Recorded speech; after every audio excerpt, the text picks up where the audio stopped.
Twisters blows its box office expectations away. Deadpool and Wolverine released its final trailer with a ton of new spoilers. And the Russo Brothers are in talks to direct the next 2 Avengers movies. Let's get into this week's movie news. What's up, movie friends? Welcome back to Raiders of the Lost Podcast, the ultimate film and TV podcast, and the weekly episode of Movie News, where we go through all of the industry news, castings, trailers, and announcements, so you don't have to. We read all the articles. Don't read anything. Don't read it. Just listen. Just listen to the show. James, we're trying to relax them, okay? Get off Twitter. Trying to relax them. All right, here. Just pretend like I'm just caressing your shoulders and you're just chilling. You're hearing them. This is way nicer. Yeah, sit back, hear about what's going on in the industry. Check out the news. Now, let's go to the box office with a gigantic hit in Twisters. Woo! Twisters! Now, this was projected 2 weeks ago to make $35 million, and we talked about it. We actually have a Twisters episode coming out tomorrow where we reviewed the film as well as talked about the expectations. And don't always listen to projections, guys, because Twisters opened with $75 million domestically. Domestic? That's insane. And it pulled in $32 million just on Friday domestically. And it made $10 million on Thursday previews, so people are clamoring to see this film. This is a huge hit, blew their expectations out of the water, almost doubled them. And this is a massive hit. It's going to be a franchise. They're going to make a sequel out of this.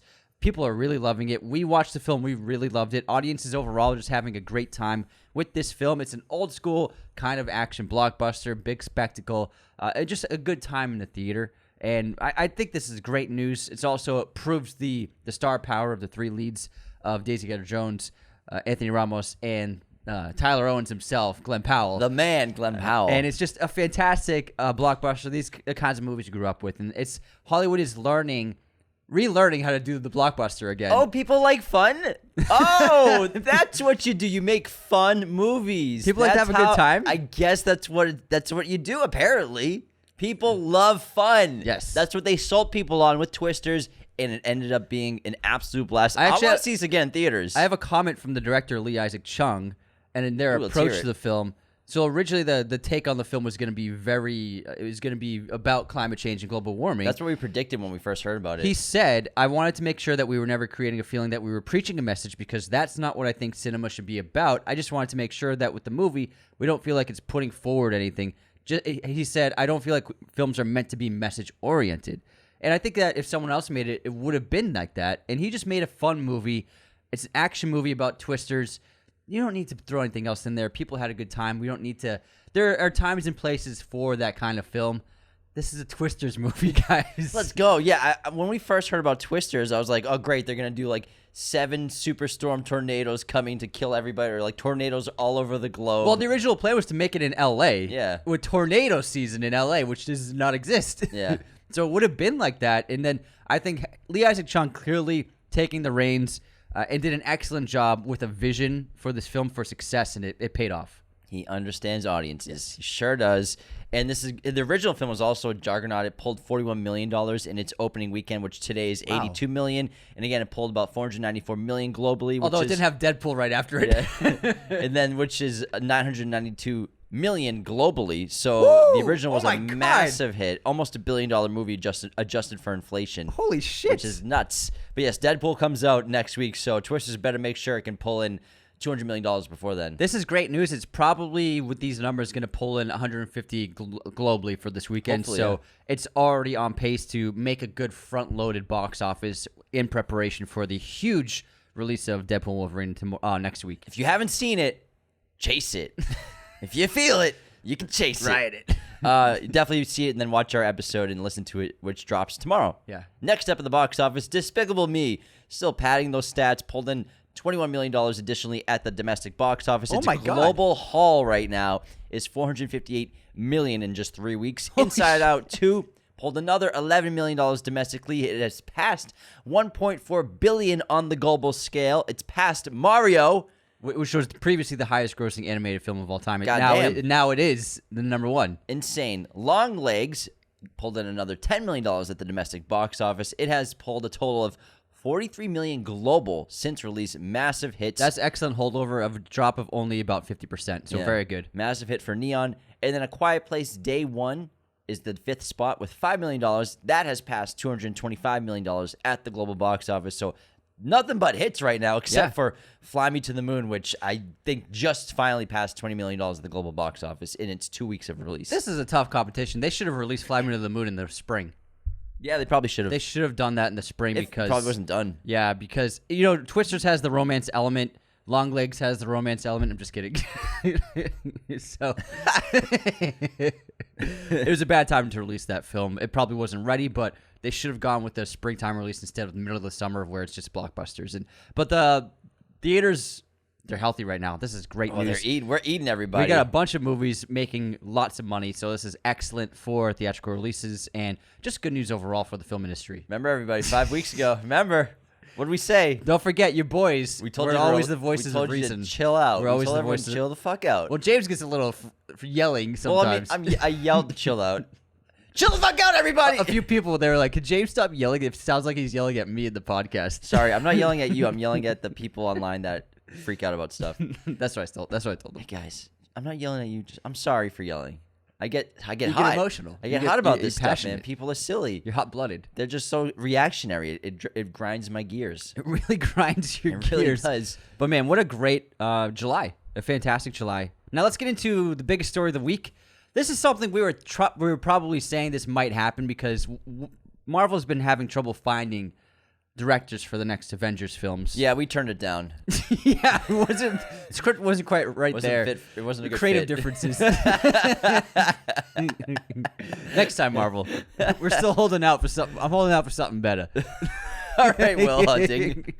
The Russo brothers. I don't want my movie to fucking put a nuke up some camel's ass in some other country. I don't want that on my conscience. Quick estate. Retainer. What I think of the offer? I'll tell you what I thought about Your chance would be a lot better if I had $50 in my pocket right now. Cash it in right now. You're suspect. I love that scene. All right, the Russo brothers are officially in talks to direct the next 2 Avengers movies. They've been expressing interest for the past few months. I think Marvel were like, we'll see. But now they're like, okay, come on in. Yeah. It's pretty much confirmed Joe and Anthony Russo are assembling the Avengers for both these films. I'm sure they're going to shoot them in one big chunk back-to-back and then release them back-to-back years. These scripts, I think they're already done probably, and they're just looking for the people to handle the reins. Yeah, I think that this is probably a really smart decision for both parties. So I think it's a smart decision for them to go back to what they're great at, and they made great movies in the MCU. They made some of the best ones. You can't deny that. And also MCU, you know, they've had a bit of a shaky few years, but it seems like Deadpool Wolverine is going to be a big bounce back. And who knows, maybe Captain America 4 is going to be good too. But I think it's smart for both parties. Let's go back to what happened when we made the 2 most successful films back-to-back of all time. Let's do that. Those movies are loved.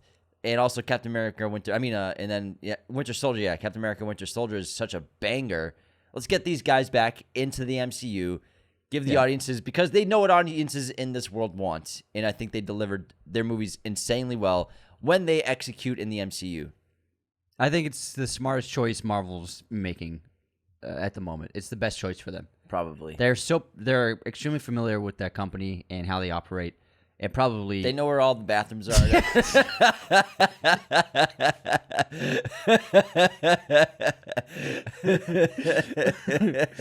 We need directors who are familiar with us. They need to know where the bathrooms are. Hey, where's the I already know where the conference. Don't worry, I've been here before. I've been here. I actually built the bathroom. So I think it's the smartest choice for these 2 films. Zachary Levi was previously in negotiations, but probably fell through. That's the last. That's the last we heard of it. Reported. But I would say the Russos is their best chance for success for these 2 films going forward. That's right. All right, moving on. Next week, or this week upcoming, starts San Diego Comic-Con. I believe it's the biggest Comic-Con in the world, right? It's massive. We went there a few years ago with Disney for Bob's Burgers, which was super fun. It's a good time going down there, but this year's supposed to be massive. It's supposed to be epic. Lots of stuff going to Hall H. Starts July 25th, so expect next week, as well as maybe future episodes, going to have a ton of new stories and insights into what's going on for castings, movies, releases in the next couple of years. Yeah, well, 2025 is going to be a big year for film. So I'm expecting that to be a massive year for the movie industry. And I know that Feige's going there with the X-Men news, apparently. So. I mean, just look at July of next year. We have Jurassic World, then Superman the next week, then Fantastic Four 2 weeks after that. And then we got, before that, How to Train Your Dragon. So that's a crazy 4 weeks of huge release. That's just July. Wait, damn, Superman, then Fantastic Four in 2 weeks apart? That's what it is right now. So Superman is July 11th and Fantastic Four is July 25th. Damn. July, bro. It's going to be a big summer. Jurassic World on the 2nd, Superman 11th, and then I Know What You Did Last Summer the next week after sequel. Is that what are you waiting for? What are you waiting for? Oh, it's gonna have the original cast, I think. Yeah, they're coming back. Oh, yeah, because they made a TV show that nobody watched. It was like a reboot, and then Fantastic Four the next week. That's wild. Also, Paul Thomas Anderson film. Oh yeah, comes out, and then there's a Matt Stone Trey Parker film for Paramount Pictures that we don't know what it is. South Park movie? No one knows what it is. It's just an untitled Stone Parker film. That's pretty cool. But Paul Thomas Anderson's film is getting released in IMAX. So let's fucking go, man. August release for a PTA movie? Oh my god. What's cool is the DP on our short One Click, one of his cameras was rented for that movie. Oh yeah, his film camera. Film camera, yeah. He's got this really cool film camera. But also used for that movie. And then the week before Jurassic World is F1. 28 years later before that, How to Train Your Dragon, John Wick Ballerina. What? That's crazy. Okay, hold on. So this is June, okay, ready? June, actually the end of May. Oh, fuck, hold on, May. Actually, it's April. Actually, it's March. All right, here's May. Take a month. Here's May. Thunderbolts, Mission Impossible 8, Karate Kid. July, and then June, John Wick Ballerina, How to Train Your Dragon, live action. 28 years later, Megan 2.0, F1, Spider-Man universe film from Columbia. Then July, Jurassic World, Trey Parker, Matt Stone film, Superman film, I Know What You Did Last Summer, Fantastic Four. Then August, The Bad Guys 2, which is the animated film, PTA's film, Nobody 2, Insidious, and then Conjuring. That's just like a 3-month period. That's insane. Then you got Tron, Mortal Kombat, Blade. Apparently. All right, Anthony, relax. You don't Sorry. All right, we're here to report the news. I'm 17 minutes later. It's all relevant because we're probably going to see hints of. We're going to hear about those films in San Diego Comic-Con. Yeah. So I'm just getting everyone I'm excited for next year. You sort of tied it back with a bow. Yeah. It was a messy bow. I'm not very good at tying bows. You're not. You're pretty bad at tying bows. You're all thumbs. Anyways, let's get into the final Deadpool trailer. Have you seen it? Did you watch it or I watched it? I haven't watched it, but I know what's in it. So we're going to give everyone a spoiler warning. I'm sure you've seen what the spoilers are. Yeah. But if you don't want to see the reveals of what's been released in this new trailer, then just skip about 30 seconds. And again, there's probably way more things that are even in this trailer that we don't know about. So in this trailer, it's basically the same stuff. It was a bit of a supercut of Logan's history in the MCU, and then it cut to about 45 seconds of the new footage. Not mostly new, but we got to look at Lady Deadpool. Full head to toe look, but she still has a mask on. And everyone's speculating that it's Blake Lively. Probably. It would be really funny. It would be very cute, too. Yeah. And then X-23, Daphne Keene's character, is reprising her role. Daphne Keene is reprising her character's role from Logan, and that's who Logan's talking to when he says he calls someone kid at the campfire. That's who he was talking to. It wasn't Deadpool, like they made it seem like in the first trailer. Yeah. I'm very excited because that means she might be getting her own. I think she should get her own spin-off franchise. Probably. I think that fans would love to see her. She's a fan favorite. Yeah, there's a lot of mixed reactions to this. Most people are kind of upset that why is this being revealed? Why wouldn't you just save this? It would be an awesome reveal in theaters. I understand. I agree. It would be a great reveal to show that in theaters. I think that a lot of movies and studios can't help themselves. And obviously there's going to be way more reveals. I mean, who knows? Fucking Spider-Man could be in this movie. Yeah. But I was a bit disappointed to see that because I think it's not so much we were all expecting to see X-23. The rumors were there. She's obviously been asked a lot about it since she's been doing press for the Acolyte the last couple months. But I'm disappointed that they showed her in the trailer because that would have been a great audience moment in theater reaction. I'm guessing that they put her in this trailer because of the Acolyte in the popularity of the show to get more people excited for this movie. Yeah, but you don't need to get more people excited for this movie. No, but like Deadpool Wolverine. No, I would say like very young people who maybe aren't it's big. Deadpool Wolverine. I know, but I'm saying just try to nab as many people as they can. I think they're just obsessed with marketing. That's true. I think they're obsessed with marketing their movies. Even though this movie's going to hit $300 million opening weekend, they can't help themselves. I think it's just too much. Like, we've seen plenty. This movie comes out in fucking 6 days. I agree. They didn't need to release this. We don't need all this. They didn't need this. Everyone needs to... Why are we releasing everything? But it is what it is. But also the marketing campaign's still ramping up. There's more new videos that they did. They did a fake podcast. It's a podcast clip from Deadpool and Honey Badger. Deadpool and Honey Badger podcast. So it's the two of them on a podcast. Who's Honey Badger? It's Wolverine. Oh, it's Wolverine. Oh, I see. They're also in a music video for Stray Kids' song Chick Chick Boom. Wolverine opens up. He's a weatherman giving a report on the weather, and Deadpool is a news anchor. It's pretty funny. Oh, they got the whole mic set up and everything. Yeah. Nice lighting. That's funny. It's pretty great. I'd watch that. All right, next up. Another new trailer was revealed. We're not going to watch this one, you and I, but they did drop a new Alien Romulus trailer. I have no interest in watching this because I don't want to get spoiled anymore. Same. Deadpool and Wolverine, I'm fine because it's just like a good time at the theater, but I really am looking forward to being surprised and blown away with Alien Romulus, so I don't want to tease any more stuff. It might be unavoidable in theaters. We'll see, but I don't want to see anything I don't have to for this film. I can't remember. I think it was Dune Part 2. I would close my eyes and go, Yeah. Yeah, I remember you would do that next to me. You'd be like, I didn't want to see anything, man. But if you want to watch it, they just dropped it. This film comes out August 16th, 3 weeks away, baby. Popes are really hot lately. Oh, yeah. Popes are hot. Have you seen this trailer? Yeah, the TV shows, there's movies, but now there's a new Pope movie starring Ralph Fiennes. It's from the director of All Quiet on the Western Front. It's about a pope dying and then the contention to see who would be the next pope. It looks absolutely fantastic. I saw it in theaters. They just released it.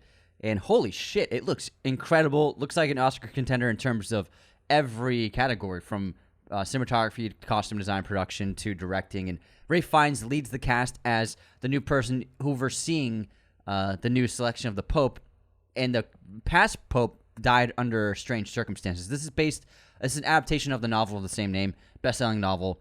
It looks like an incredible thriller, very suspenseful, and the filmmaking looks absolutely phenomenal. I was blown away by this trailer. It's now one of my most anticipated films of the year. Also has Stanley Tucci, John Lithgow, and Isabella Rossellini. Yeah, fucking great trailer, man. Absolutely great cast. It looked great on the big screen, too. Then we got a new trailer for Beetlejuice Beetlejuice, and we got to see some more story.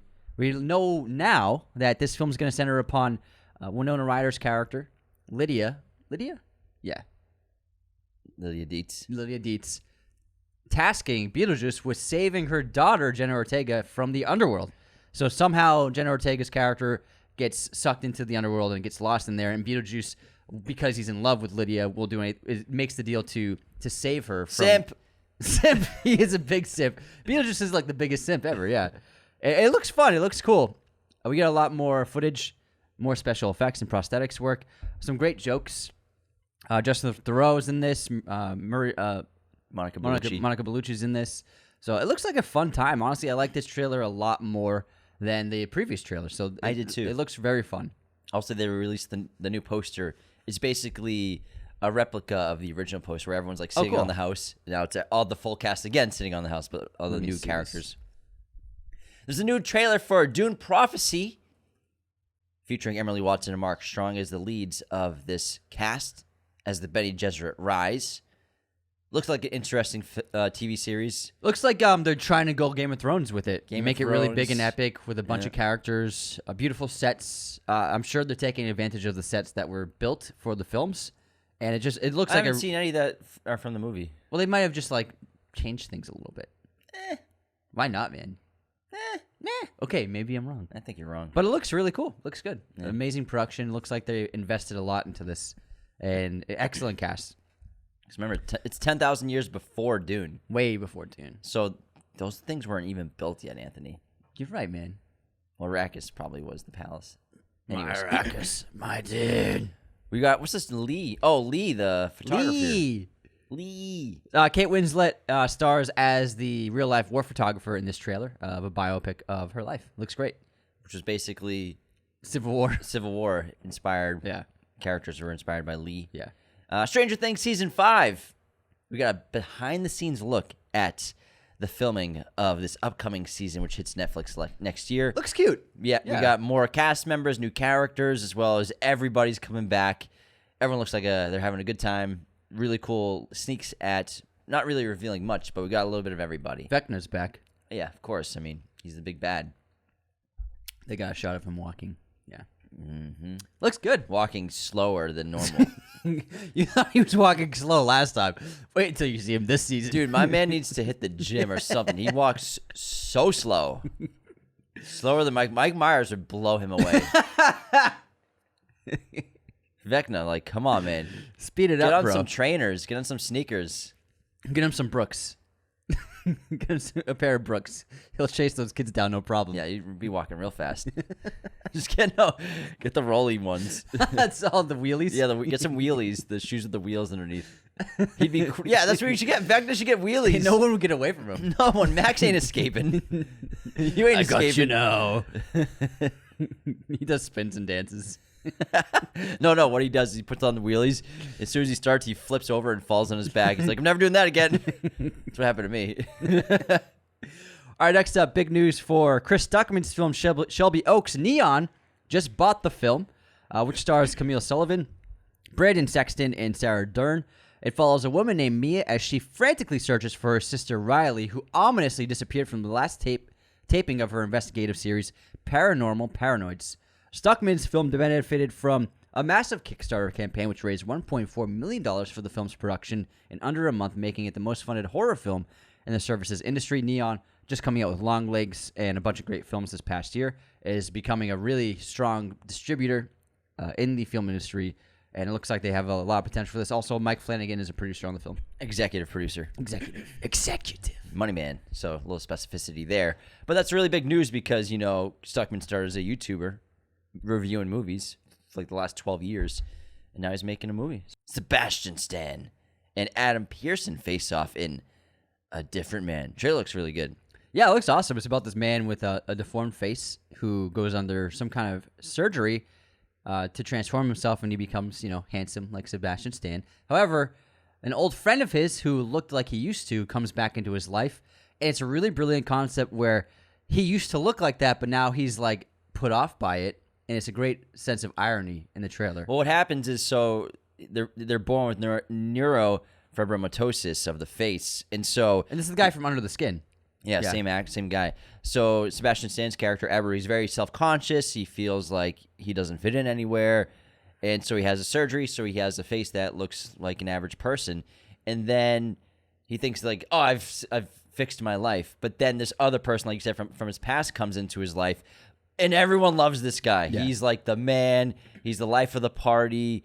And no one cares about what he looks like, and he starts to question, did I make the right decision, basically. And it gets very surreal. So I think it's a really great concept. It's a cool trailer. I really liked it. And I believe this is A24. Probably. Yeah, I think it is. Probably. How about you update us on Spider-Man 4, man? Well, yeah, we'll go back to back in MCU here, too, in Spider-Man 4, which is MCU Sony. So according to Kevin Feige, the first draft of the script is almost done for Spidey 4, as well as they're going to get some news about the X-Men roster. I believe they'll announce this in Hall H at San Diego Comic-Con, who the new X-Men will be, besides, obviously, I'm sure the Fantastic Four characters are going to be mentioned as well, but straight up the X-Men characters. He said you'll probably see a mix of characters you've seen before and characters you've never seen before. It's a great non-answer. Great answer. It's like literally like maybe not. Fuck yourself. Maybe fuck yourself. Sucker! You'll find out, bitches. I don't know. You know what? That's exactly what I'm expecting. I'm surprised he wasn't like, you might as well. You'll probably see X-Men characters. That's what you'll see. But I believe San Diego Comic-Con next week, they will announce the castings. I'm sure some of them will show up and probably jump on stage. It'll be pretty cool. That's what they usually do sometimes. Like bring up that Avengers back hype. Because that's how they announced Ruffalo as the Hulk. They had him come out on stage, and that was the reveal of him being the Hulk. So I'm sure they have a couple planned like that of like, this is so-and-so. This is so-and-so. Yeah! Everyone's going crazy. I feel, what do you want them to do differently with these X-Men that they never did with the other ones, with the past films? I want them... I'm not super familiar with X-Men. So, how about you started to answer, and then you're like, I'm not even going to try. What could they do differently? I think they should focus on Cyclops being the main leader. Because he's supposed to be the leader, but it turned really into Logan for being the lead. Because Logan's awesome. Yeah, and Hugh's awesome. But I think focusing on Cyclops being the lead of the X-Men, like really being the true leader of them, should be their key. Yeah, it should be the key. The thing is, so I would say my suggestion would be to, obviously, if you're going to do the X-Men, you need Professor X and Magneto. New actors, I would say. They'll bring back 82-year-old versions of them. No, I mean, they could do Fassbender McAvoy again. They could do that. I would say just do a complete reboot and make it a clean slate and do everything a complete reset. That's what I would say. So don't bring back any old actors. I would say just completely do the whole thing with a fresh paintbrush. Rip the Band-Aid off and put a new one on. Yeah. I mean, it's not that it was like a Band-Aid. I mean, McAvoy and Fassbender are amazing. But I would say because the last two X-Men movies were just so mediocre, let's just do a completely refresher, new actors, bunch of new characters. You obviously need a couple of the main heavies, but we could see. I would like to see what's the guy who teleports, Nightcrawler, more Nightcrawler. Because the thing with Nightcrawler in X2, that opening scene of him almost assassinating the president, that was one of the best scenes ever in a comic book movie. Yeah, that's pretty awesome. I remember that opening. Everybody was like, "Oh fuck, that was crazy!" In theaters, you could hear the gasps, and it was such a great opening to that film. They never, again, after that, they never utilized his abilities very well, except for just helping to transfer people from place to place. He was like Dobby and Deathly Hallows. Yeah. He was the taxi driver of the X-Men for 5 movies. So I'd say I'd like to see more Nightcrawler because I think that his abilities are very visually interesting and can be utilized really well. That's a character I think they could really rejuvenate. Very cool, man. I like that. That sounded like a pretty good answer. That was a great answer, Anthony. Thanks, man. Look, man. You know, just because you never read the comics doesn't mean you don't know anything. Thank you. You know some stuff, man. Who said I don't know anything? You said it. Anyways, what's this? What do you want to see about it? I already just said that. What? Cyclops. Oh yeah, Cyclops being the leader. Yeah, being like the real leader. Yeah, versus just kind of hanging out with sunglasses on all the time. Do you want to see the same actors? No, I don't want the same actors. I want everyone new. Mm-hmm. Everyone shiny new. Brand spanking new. Like what I meant by rip the Band-Aid off, that wasn't to insinuate the last X-Men movies weren't great, but it was to say like because studios are so hesitant to like we can bring a bunch of new recastings, but let's bring like Hugh back. Let's bring this guy back. But no, just rip everything off, fresh slate, out of the dishwasher. Throw some liquid Band-Aid on that. Bada bang. Yeah. Bada boom. Yeah. Let's go. Yeah, I agree. I think it would be just like why not? So just do it. Yeah. That's what I mean. Just like get it over with. Yeah. Because once you rip that Band-Aid off, it's going to sting for a second, but then you're going to feel really good about it. You'll be like, why was I so worried about that Band-Aid Exactly. It was nothing. It wasn't that bad. It wasn't that bad. Great metaphor. Thanks. It worked really well. Yeah. And you put a fresh one on, and you feel amazing. Amazing. And it even has, like, SpongeBob on it. It's like... Flintstones Band-Aid. Yeah, Flintstones Band-Aid. You're good to go, man. All right, we have some big news for the film festival industry. The Sundance Film Festival, one of the most iconic landmark festivals in the world, and in America for sure, has lived at Park City, Utah for the last 40 years when Robert Redford started the festival. However, their deal with the city is now over, so he and the leadership are now looking for the next city to host the Sundance Film Festival. They're looking at a bunch of cities. The biggest candidates right now of interested cities are Atlanta, Georgia, Boulder, Colorado, Cincinnati, Louisville, and Santa Fe. These are cities that want to bring the film industry into their economies in a big way. Atlanta, it's already there. Yeah, that's true, but not really festivals outside Atlanta Film Festival. Cincinnati has been a budding place for film growth, and they have their own pretty new, well-liked festival right now. In terms of Louisville, Santa Fe, and Boulder, they don't really have much, so it could be really good for those cities to rejuvenate the economy and bring the world of film to those areas. And we'll see going forward. Yeah, they've never seen movies there before. They've never, Santa Fe, Louisville, Boulder, they've never seen a movie before. Not once. They don't have movie theaters. They actually don't have cable. They don't have TVs. They don't have anything. So they're going to bring the world of cinema. They're actually untouched tribes over there. Yes, Anthony. They still hunt with spears. Yes, Anthony. You know what I mean? Their terrible wording. Their economies and jobs and culture. Sorry, that's culture. too easy. Too easy, man. To bring movies to like fucking high, man. What are you talking about? You know what I mean. Yeah, basically, it's probably gonna be who has the highest bid. It's always money. No. It's always money, dude. No. It's all about like money, culture, money, and like how what's money.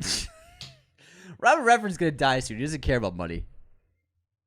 He's got it's a more board of about directors. like he's not the only one in charge. It's like but like where's the best place for our festival? Like what would work best for our needs? I can't believe you said Robert Redford's gonna die soon. He's old. I'm just saying they're gonna start another big deal. He's not gonna be there forever. I think he's gonna live for the next deal in 40 more years. 40 years? No, 130-year-old? In 40 more years, they're gonna talk about it. They're gonna figure out what city has never seen a movie before that we can bring the world of cinema Sacramento. to. He walked right into that, if you want one of these cities to win the deal, who would it be? For Sundance Film Festival. Also, it would be weird that it's gonna be a different city. But well, I think the idea of it being in a location that's really connected with nature, I guess, would be cool. Because Park City in Utah, maybe Boulder. I think Boulder would be cool. Yeah. Well, what the requirement is that it has ties to the indigenous culture, because that was the whole point of the Sundance Film Festival. That's the main ideal of the film festival, of showing indigenous stories. Copy. So yeah, right. Those cities all these cities probably fit that bill in some way, right, in some capacity. Like they wouldn't just do like Waltham, Massachusetts. No, we have a movie theater there. We already have the world of cinema in our hometown. So that'd be silly. I mean, we know what movies are. All right, tell us about The Boys season 4 finale. It wrapped up. Season 4 of The Boys has wrapped. I have not watched the last 2 or 3 episodes, so I got to catch up. But people are calling it an insane finale, which will lead obviously into the final season of The Boys next year. Yeah, they released a bunch of posters, and it seems to imply from the posters that he's going to kill a bunch of world leaders. I don't know about kill, but he looks like he's just going to take over the world now. Mm-hmm. All right. Which is pretty cool. Got some stuff rolling. I think that's like really interesting for the character to finally do that kind of thing that he's always wanted to do. Yeah. So he's showed up. The posters are him in front of many world-leading buildings, like the White House, Parliament. Yeah. All that kind of stuff. So that wrapped up. We also got Taco Bell. Taco Bell. Anthony's so silly today. Speaking of silly, it's a movie I really look forward to seeing later this year, starring Amy Adams, called Nightbitch. They released a bunch of images on Vanity Fair, and you can get a look at the film with her and Scoot McNairy, who plays her husband. Now, this is based on the novel, and she plays an artist who pauses her career to be a stay-at-home mom, seeking a new chapter in her life, and encounters just that when her nightly routine takes a surreal turn and her maternal instincts begin to manifest in canine form, and she starts to believe that she's turning into a dog. Sounds pretty funny. The images look great. I think it's a really interesting idea. Pretty funny. Speaking of interesting ideas, well, not really. I don't know how that is. Terrible segue. We have news on the Halo TV series at Paramount. It has already been canceled after just 2 seasons due to low viewership. And if you're watching on YouTube or Spotify, look how surprised I am. We all saw this coming. Absolutely. I watched 25 minutes of the first episode. I'm like, nope, this isn't Halo. It's crazy because it's such a loved IP, loved fan base. Yeah. And you have 20 years of gaming narrative to pull from. And then they're just like, nope, we're going to do our own thing. Some multiverse timeline, some other stuff. Huge ensemble. Massive ensemble. Huge ensemble. It's crazy what they went with, the direction they went with the show. You guys, you know how much you love Master Chief? He's going to be one of the many characters in this show. And also, well, I mean, you need other characters, but still, he's also going to take his helmet off. A lot.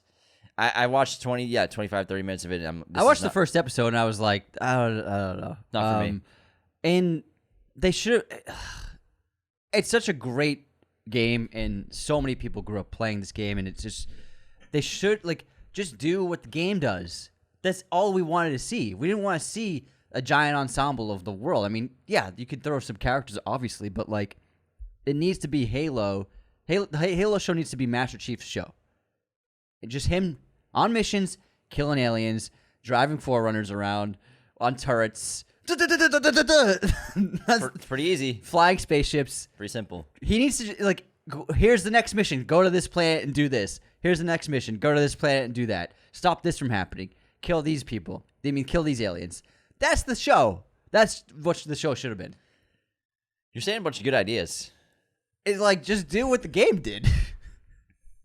Yeah, I guess maybe not follow Master Chief the whole time as the lead because yeah, he doesn't talk a ton, but you could still have other human characters as leads. But it's just they just went off the rails with this movie, with the show, and obviously, season 1 you knew it was going to get canceled. Yeah, after all the reviews, the reactions, you knew it was going to get canceled. But when a studio puts this much money into a season of television, they got to do another one. Yeah, and then like, okay, we'll shut it down now. I mean, how do you mess it up this bad? It seems so easy to me to make a Halo show. Let's see who made the show. Halo TV series. Because, like, the thing is, like, I think studios are now learning in the last year or so that, like, if we want to adapt something that's a beloved IP, we should get people who love the IP to make it. Developed by Kyle Killen. Just a couple TV showrunners ran this show. Yeah, I think they just want to do their own thing. He did Major Crimes, Alias, NCIS, Without a Trace, and Curb Your Enthusiasm. And so he was just like, they just got a couple of long-term experienced TV showrunners. And, Not a great idea. Not a great plan. Not a great plan. It just didn't work out. All right, the year of Glenn Powell is just blowing up. Never ends. Not only is he the co-lead of the biggest film of the weekend and one of the biggest summer blockbusters so far this year with Twisters, he also just signed on to Edgar Wright's next film, The Running Man, which is in pre-production. And he just signed on again to star in the remake of the Kurt Russell firefighter film Backdraft, which was a big hit, and it's an awesome firefighter movie. De Niro's in that. It's a great, great movie. I love that film. I believe it's a Ron Howard movie, if I'm correct, to Mundo. Backdraft. 1991. Let me double check that. Ron Howard made it. Yep. Yes. Sometimes I'm right. See, look, man, you know things. I know a couple of things. Donald Sutherland, Scott Glenn. It's a great firefighter movie. It could be the best firefighter movie. I also like the one with Joaquin Phoenix. I don't know, the one that Tyler Sheridan did. Joseph Kosinski. Wrote. Joseph Kosinski directed. Yeah. What's it called? We Are the Brave. I mean, Only the Brave. That one. That's a great. Actually, that's an incredible movie. That's the best firefighter. That made me weep. That movie made me cry like a fucking baby, man. But this is a great move in his filmography. He's going to be the lead of this and The Running Man. So I think it was a smart career trajectory that he's on because he was in Top Gun. He could have taken a bunch of lead roles as like the leading man, but he did Anyone But You as the co-lead, and then he did Twisters as the co-lead of a trio. Some actors, once they hit the big breakout, they approach it as, I'm the lead. I want to be the lead actor in all the movies I'm in. I think that he's been smart in the last 2 years of, he could have done a ton of projects, but he's like, I'm going to be in good movies and not be the only lead. Building himself up, building his resume up, building his star power up, and now he's gearing himself up to be the lead in the big movies, like the number one. You know what I mean? I think he's been very smart. Oh, yeah. And I saw his tweet the other day where someone's like, people keep saying Glenn Powell is the next Tom Cruise, but I think he's more of the next Matthew McConaughey. You know what I think Glenn Powell is? I think he's the next Glenn Powell. Oh, wow. Guy's the man right now. The fucking man. That was really cool. Thanks, man. I hope he's listening. Warner Brothers Discovery news. They're considering splitting in half. The studio would split into 2 different companies, one for streaming and studio assets, and one for all cable network assets. So Warner Bros. Discovery, they're massive. They own CNN. They own all these channels. Nat Geo. Do they own ESPN too? That's Disney. No, it's Disney. Yeah, you're right. The discussion reflect wider concerns about Warner Bros. Discovery, whose shares have fallen about 70% since AT&T spun off Warner Bros. And then it merged with Discovery 2 years ago. They've been hit by a cratering advertising market, the high costs of developing its own streaming offering, the COVID-19 pandemic, Hollywood strikes, and some expensive flops. Warner Bros. Discovery has slashed cost and paid down debt, but in February, the stock dropped again 10% after its chief financial officer said he could not give projections for free cash flow this year. So, I mean, there's a combination of all these things happening to a lot of studios, and I think, obviously, we've talked about this a lot, how the streaming boom cost studios tons of money. They spent and wasted billions and billions of dollars. Spent a fortune. A fortune. Robert. done terrible things. Terrible things. And they had a really bad 2023. Outside of Barbie, so Aquaman Lost Kingdom was a loss. Creed 3 did okay, but not really crazy. Don't Worry, Darling did okay. The Meg 2, not really a big hit. Blue Beetle was a loss. Shazam was a big loss. The Flash was a big loss. Flash was one of the biggest losses in history. Yeah. It did have some hits with Wonka and Dune Part 2. However, those were not enough to recuperate the losses of their theatrical releases last year. Yeah, and then you're talking about streaming movies and streaming shows. Yeah. Like the streaming, all these studios made, we need to go into high gear and make dozens and dozens of movies and dozens of seasons of TV. But where's the ROI on that? Sure, subscription services, you're getting money, but you're not probably getting close to the amount of money that you spent in just a 3-4 year span. Yeah, I think that whenever I go on Max, I find a lot. They do make some really great shows still, but I think that they do. Yeah, there are plenty of shows where I look at them and I'm like, who's watching this? Yeah, but again, where's the ROI? You know, when you have theatrical releases, you have DVD sales, Blu-ray sales, merchandise sales are probably down for everything because everything's so forgettable on streaming platforms for the most part these days. Mm-hmm. Of course, they have great hits, but all of this is combined into Warner Brothers and many of the studios just being in bad situations where Warner Brothers, they're turned down all offers for bundling with other streaming platforms, like we've been talking about. I think that's smart. You don't want to team up. Yeah. Just try to recuperate on your own and try to get out of this hole on your own. And so they're trying to figure out themselves. Versus Netflix is really the only studio right now that they're like, we're good to go. We're building our own studio in New Mexico. Are they? Yeah, you know about this? No. They're building a massive movie studio down in New Mexico. Well, I can actually segue. Albuquerque, I believe. Yeah. They actually just added 8 million customers in Q2. So Netflix now tops all streaming services with 277 million subscribers, and it's profiting. Yeah, it's the only one that's profiting. It's the only one. It's the only streamer that profits. They reported a revenue of $10 billion, up 17% from the previous quarter, and a net income of $2.5 billion versus $1.5 billion a year ago. So they've actually been growing with very strong numbers the past year. So Netflix is crushing it still. They sure are. Yeah. Which is crazy because they make a lot of very expensive movies that aren't that great. Yeah, but 277 million subscribers. Yeah, they have a lot of stuff. That's a lot of people. They have a massive library. That's a lot of memberships. And plus, you could still have with the advertising, so they're still getting for the lowest tier $7 a month, and they're still getting paid on ads on that. Yeah. So they're making a ton of money. So, yeah, Warner Bros. Discovery, they're trying to figure some stuff out. Yeah. They have so many great IPs. They'll get out of this. They just don't join up with another company. Just try and do it on your own. Yeah. All right, what's this Michael Mann thing? Michael Mann has actually launched this new website, which is going to be the first ever extensive behind-the-scenes look of a filmmaker's process. And so he's starting this with Ferrari, and then whatever movie he makes from now on, it'll be added to it's called the Michael Mann Archives. And so right now you can look at, it's a $65 payment to get this website. Right now he has everything about Ferrari. So he has behind-the-scenes footage, his storyboards, his entire process from start to finish of making Ferrari. Tons of video content, tons of images, tons of essays written by him. It's a really extensive look behind the scenes and behind the curtain of what he does as a director for any film. And so right now, this is a huge thing about Ferrari.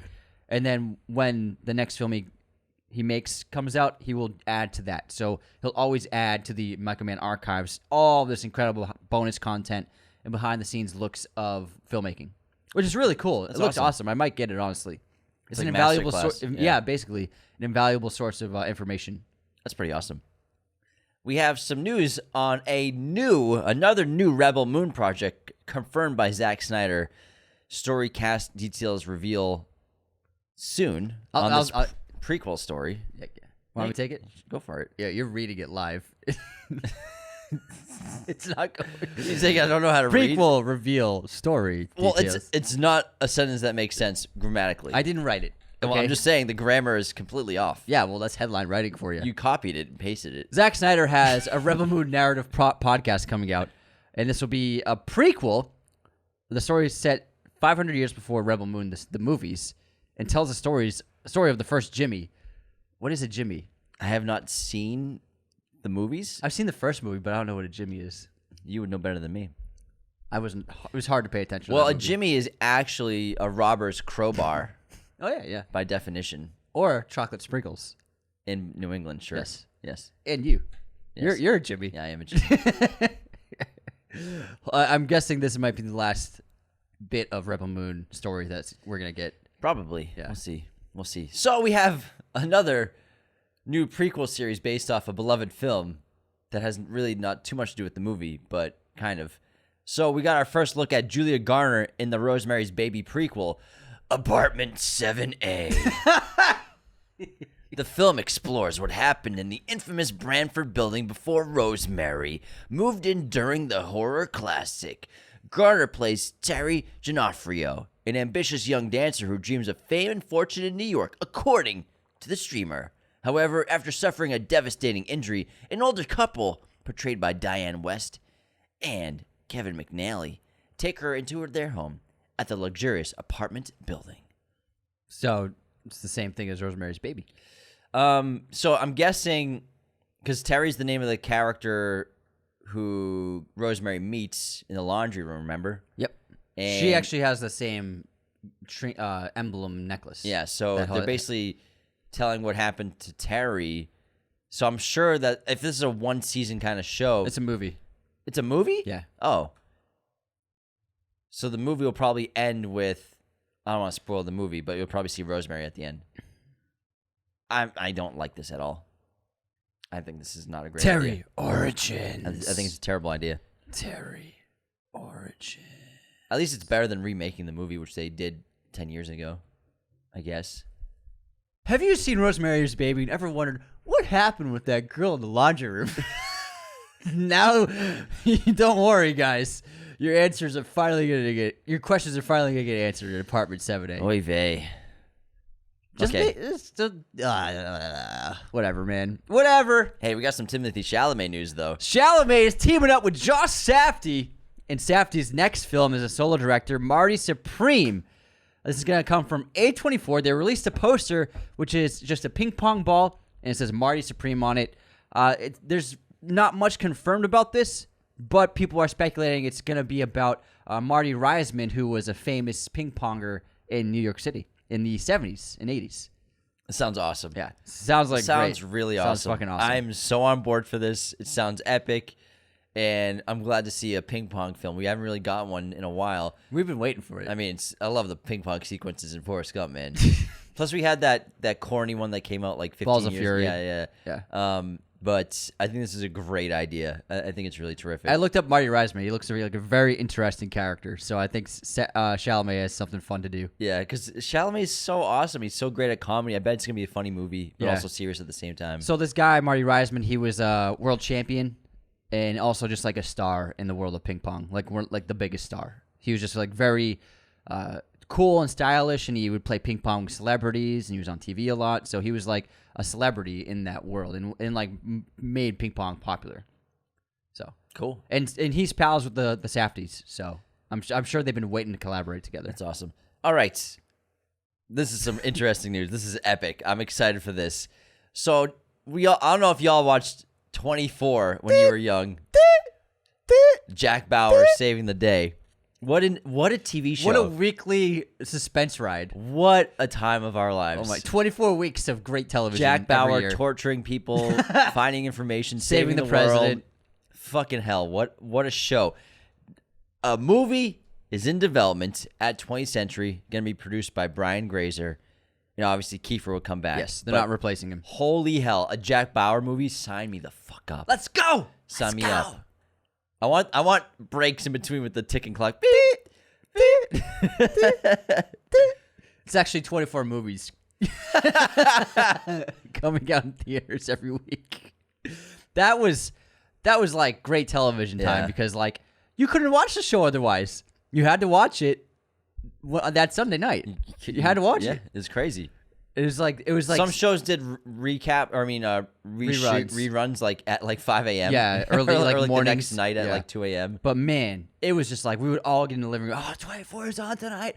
Oh my god, 24. CSI. Oh man, Who Wants to Be a Millionaire? Fucking A, man. Lost. Well, no, I watched Lost on Netflix. Yeah.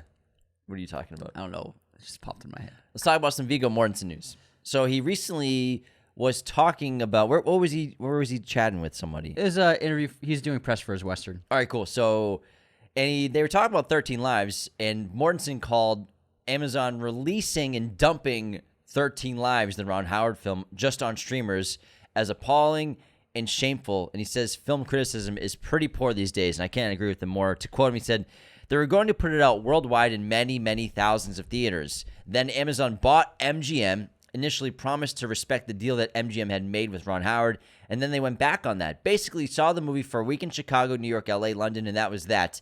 Then you had the streaming, which I thought was really sad. It's a really well-shot movie. I completely agree. This is a movie that I think I've talked about multiple times in the show, how terrific it was. One of the best releases of 2022, and nobody fucking saw it because it just got dumped on Amazon Prime. And it really was a top 10 of the year. It should have been it could have been a Best Picture contender. It was in my top 3. It should have been Best Picture contender. It's phenomenal. One of the best of the year. And it's an insane true story. And what happened to it is so disappointing because it really is a special movie. And I can't recommend 13 Lives enough to anyone who's never seen it. It's one of those movies that you'll never forget. And you feel just so much suspense. My heart was beating for like an hour straight. In this movie, I was so hooked. Even though I was watching it on a fucking TV screen, I was so into this. And I agree with Vigo. I wish I saw this in theaters. Yeah. I wish I did because it was amazing in my living room. This is a 7.8 on IMDb. And That's an awesome score. And a 94% audience score on Rotten Tomatoes. So people love this film when they do see it. And if it had gotten a theatrical release, man, it would have been fantastic. I have my theories as to why they didn't do a theatrical release. I'll tell you about them privately. Okay. I'll privately tell you. Okay, sir. But, man, it was just, I wish more people saw it. And I wish it got more attention because it is an unbelievable film. It sure is. All right. Nutcrackers. We got our first look at Ben Stiller's returned to the screen. He hasn't acted in a film in a starring role in 7 years. Wow. It's been a while. And so Nutcrackers, he's a workaholic who suddenly becomes the caregiver for his 4 nephews after their parents die in an auto accident. Oh, that sounds fun. Sounds tragic. Well, I mean, I'm sure it's going to be No, comedy. I'm kidding. It's probably going to be hilarious. Yeah, it sounds like a Meet the Parents vibe. Kind of, yeah. Yeah. All right, next up, speaking of Netflix, they're actually releasing Horizon. I'm sorry. Let me say that over. Speaking of Netflix, they're interested in buying Horizon Part 2. You know, Costa's probably like, please take it. So Horizon American Saga Part 1 is now available to rent on VOD. So I'm actually going to probably watch it soon. Yeah, I want to. Because it looks really good. And we mentioned last week that they delayed the theatrical release of Part 2 in hopes to garner interest from people from streaming. Netflix wants to buy the film and release it on their platform. So we'll see. I'm sure they're probably mulling over that deal and thinking about, would it work for us if Netflix just bought this film from us and released it on their platform? Would that be the best case scenario rather than going theatrical again with Part 2? It's probably the best case for them to do it. And then Netflix will have something that can really compete with Paramount's Westerns. That's a good point because Paramount's killing it with Western shows and movies. Yeah. Going back to Alien, we all knew, obviously, Alien Romulus is coming out this year, but there's an Alien TV series that just wrapped production. It's going to be called Alien Earth now, showrun and made by Noah Hawley. It's a prequel to Alien. It's like not terrible title. Alien Earth. Sorry, I almost spat out my water. It's supposed to I think they just want people to know right away where this takes place. It's supposed to just be called Alien, I think. Now it's Alien Earth. And yeah, they're going right into post-production and visual effects right now. This time they're on Earth. I'm sure it's going to be cool. We'll see. I'm sure. I'm sorry, that title, I wasn't expecting that. That got me, man. That got me. All right, some good news to finish up this episode. Criterion Channel has released their lineup for the streaming platform's August set of films, and they're going to be doing all PTA's films and all Philip Seymour Hoffman's films on the Criterion Channel streaming service. So if you want to watch PTA's filmography, go check it out on Criterion Channel. I can't wait. All right, everybody. I believe that wraps our news. That was a busy episode. It was busy. We wrapped that with a bow. Next week's going to be very busy, too. Wow, we went an hour on movie news today. Holy crap. Congrats on Twisters for the huge hit. And can't wait to see Deadpool in a few days. And then, yeah, That's all I got to say about that. Hope you all have a great week. Stay tuned tomorrow for our episode on Twisters. You don't want to miss it.